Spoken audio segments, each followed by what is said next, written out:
The calabash shattered on the red earth with a loud pa, and the whole compound went silent. Women froze mid-gossip, mouths open and eyes wide.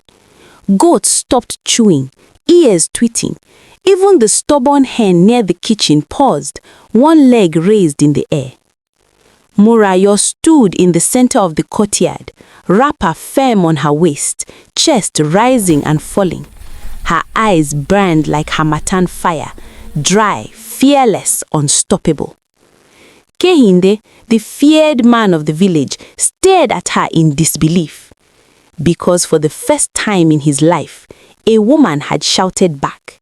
And not just any woman, his wife. In the ancient village of Ayetoro, where moonlight carried secrets and footsteps whispered stories, nothing ever truly stayed hidden. Elders settled disputes beneath the great Iroko tree, where roots were thick with history and truth. Children learned wisdom from moonlight tales. Women spoke in proverbs. Men measured their pride by how loudly their names were feared. In Ayetoro, stories were not written, they were lived. And this story, this one shook the village like thunder announcing a storm. Kehinde's name alone could scatter laughter and dry up joy. People called him Okoburuku, the wicked husband.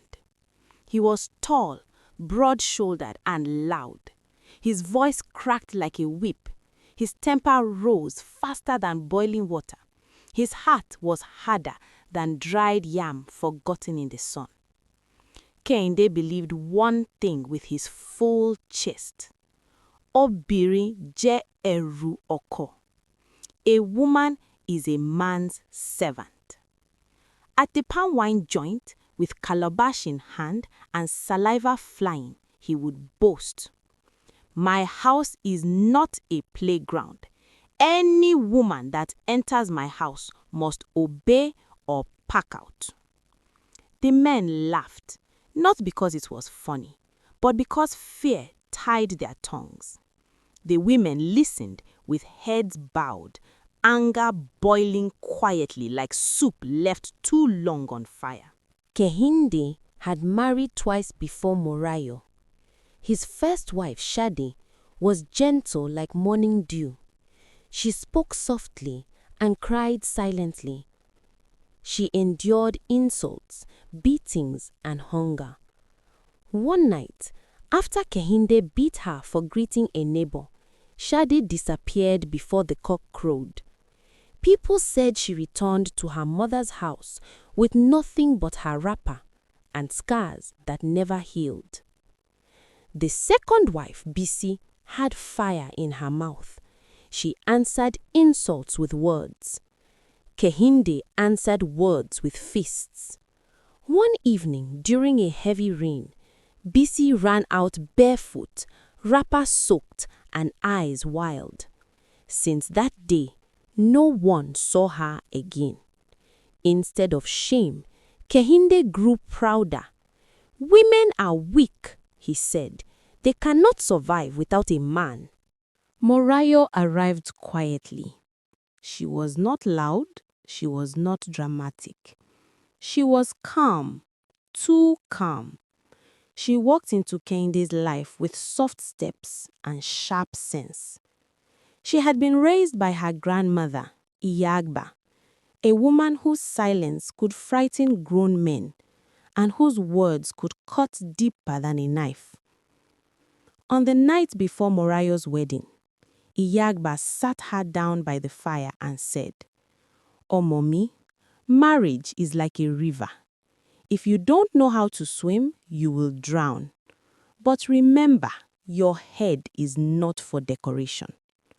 Morayo nodded. She listened. She remembered. From the first week, Kehinde tested her. "Why is my food late? Why are you laughing too much? Why are you breathing like you are happy?" Morayo answered gently every time, "Ema binu, my husband." Kehinde smiled a wicked smile. He thought he had found another victim, but Morayo was watching. She studied his habits, his pride, his fear of elders, his love for public respect, his hatred for shame. She noticed something important. Kehinde feared public disgrace more than juju. Slowly, Morayo changed the atmosphere of Ayetoro. She greeted elders loudly and respectfully. She helped women at the stream. She shared food with neighbors. Children followed her around laughing. Women admired her strength. When Kehinde insulted her publicly, Morayo did not cry. She smiled and said calmly, "May God give you peace, Kehinde." That response burned him more than shouting ever could. One night, Kehinde raised his hand to beat her. Morayo caught his wrist. Her voice was quiet, but firm. "Don't. If you start what you cannot finish, don't blame the end." Kehinde froze. From that day, strange things happened. His food lost taste. Sleep refused to stay in his eyes. His friends avoided him. Children sang mocking songs. Oge Kehinde, king of empty house. On market day, when the whole village gathered, Kehinde insulted Morayo loudly. He called her barren, stubborn, useless. That was when the calabash fell. Wah! Morayo shouted, clear, loud, fearless, "I have endured enough. I am not your slave." Women gathered. Elders arrived. Other women spoke. Stories poured out. Years of silence broke open. The elders fined Kehinde. They disgraced him. They warned him. The elders did not send Morayo away that day. Instead, the oldest elder, Baba Akinwale, leaned on his staff and said, "Kehinde, you have ruled your household with fear. Today, fear will rule you with wisdom." A murmur ran through the crowd. Baba Akinwale continued, "From today, Morayo will control this household. You will learn obedience the way you taught it." The village gasped.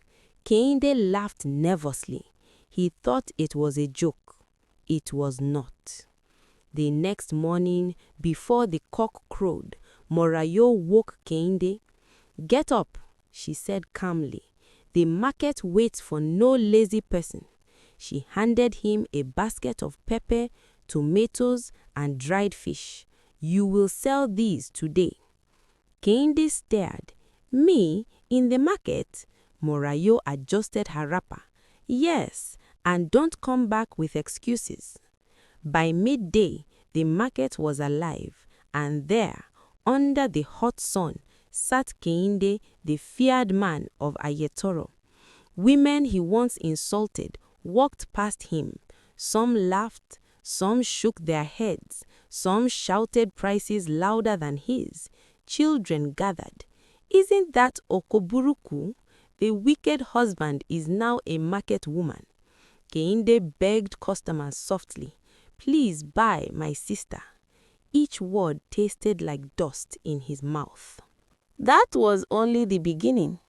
Morayo sent him to fetch water at the stream. She made him sweep the compound at dawn. She sent him to greet elders properly. Whenever he complained, she answered with his own words, "My house is not a playground. Obedience is good for peace. A stubborn person learns the hard way." At night, Kehinde lay awake. For the first time, fear visited him. Weeks passed. Kehinde changed. His shoulders bent. His voice softened. His anger shrank. One evening, he knelt, not because he was forced, but because his pride had finally cracked. "Morayo," he said quietly, "I see now. I was wrong." Morayo looked at him for a long time, then she spoke. "You did not fear because you were strong. You were feared because women were silent." The next morning, Morayo packed her things. Kehinde panicked. "Are you leaving after everything?" Morayo smiled, not in anger, not in victory, but in clarity. "I didn't come to stay forever. I came to teach." She turned to the elders. "Let him live with the lesson. Let the village remember." Women ululated again, but this time louder.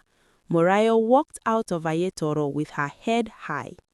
Kehinde remained, changed, humbled, watched, and whenever he passed the market, women whispered, "That is the man who sold pepper to learn respect."